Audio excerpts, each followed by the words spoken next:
Hi, I'm Tim. Welcome to this episode of In the Frame. I'm here at Project Outlook. Not much of an outlook here today behind me, unfortunately, got a big pile of earth. But we are here today to talk about concrete in foundations and the starting of the masonry blockwork on top of that concrete. So let's get going.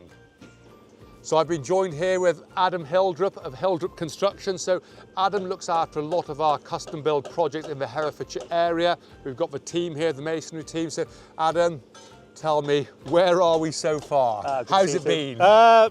Challenging to say the least. Since you were last here, obviously we set out, we're doing a digging out. We've since poured the concrete. And as you know, the bad ground conditions, we've ended up using quite a lot more concrete on this build really. So we've reduced our concrete depth, gone a bit wider, and we're going to use a bit more masonry in this for this example now. So what we've got then is the foundation ideally would be 600 mil, yeah. And we're now almost, as I'm standing, 1.2 metres. Could be almost 2 metres. Almost 2 here. So what you've done, you've kept the dig, well, the digger's gone down to the level it needs to go, yeah. But we've poured 600 millimetres of concrete. That's correct. And that's one block less than we would normally pour, yeah, if it was a 600 strip. So we've got less concrete. It's still 600 millimetres deep. Yeah. Yeah. But we're going to go one block deeper. One block deeper, yeah. One extra block some extra here. masonry involved. Yeah. But there are advantages. Definitely. There is an upside, and the upside is? Generally now all our services can run out at foundation level. I haven't got to get underneath any footings or anything. Being wider for building on it, it's a lot easier to get round the site with it. The boys lay in. Very happy. Definitely, especially this weather. Yes. So yeah, it has its advantages, but a little bit more cost on the bill, yes, unfortunately. So. That's right. What would you say for anybody procuring the Groundworks section of their project? What would your advice be to somebody who's going, to the person who doesn't know who's out there, what would you say? What is the process of going through bringing a team like yours on board, and how do you work? Generally, you guys give your client all your working drawings.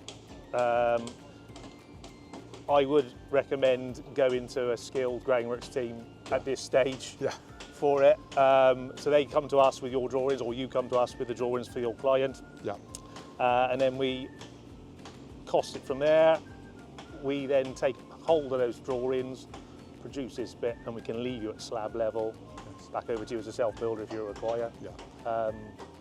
And I think advice to anybody, as this is not for the faint-hearted. We're a team. Adam has a team. We've got 3 or 4 people working here on the way through. We've got 2 360 machines here on site. We've got the dumper, the equipment, and the skill. Because I think with any project, if it's right in the ground, the job is easy all the way through. If there is a discrepancy in the ground, you are chasing your tail and you will never catch up.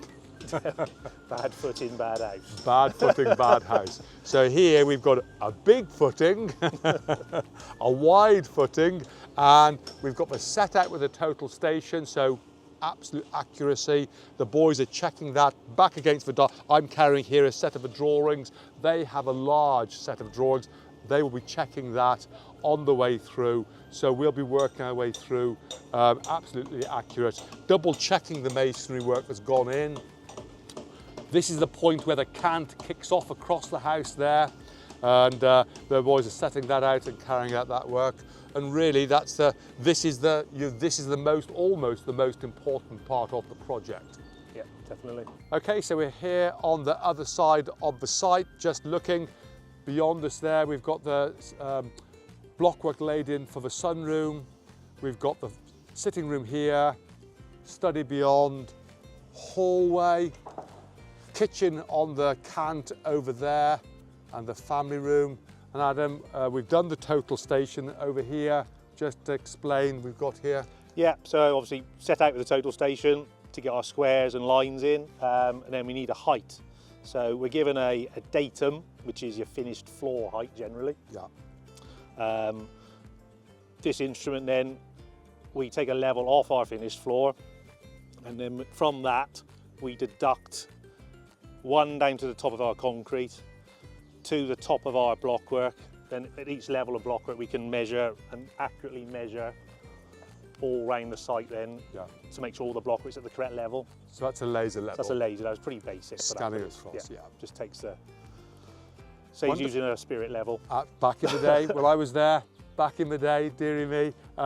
Yes, great. I mean, we can see the width of these foundations again, dearie. Yeah, as really. a block layer, it's an absolute dream. But you know, and dare I say, for a house, this house, we would hope this house will be here for at least 300 or 400 years once it's built now, with the oak frame, quality construction, stonework on the outside, you know, quality natural materials, with the most magnificent outlook, and also now designed with the canton, taking in this valley, which is in that direction. We've called it Project Outlook because the outlook is absolutely amazing. So Adam, thank you very much for giving a description. We'll catch up with you next time round. We'll probably be looking at beam and block floor going in, and you can tell us all about that. But definitely. Thank you, Adam. Cheers. Catch you next time. Cheers. Thank you for watching this episode of In the Frame here at Project Outlook. I've been talking about concrete and foundations and blockwork setting out. So please like, subscribe, leave us a comment. We will come back to you. So thank you very much. See you next time on In the Frame.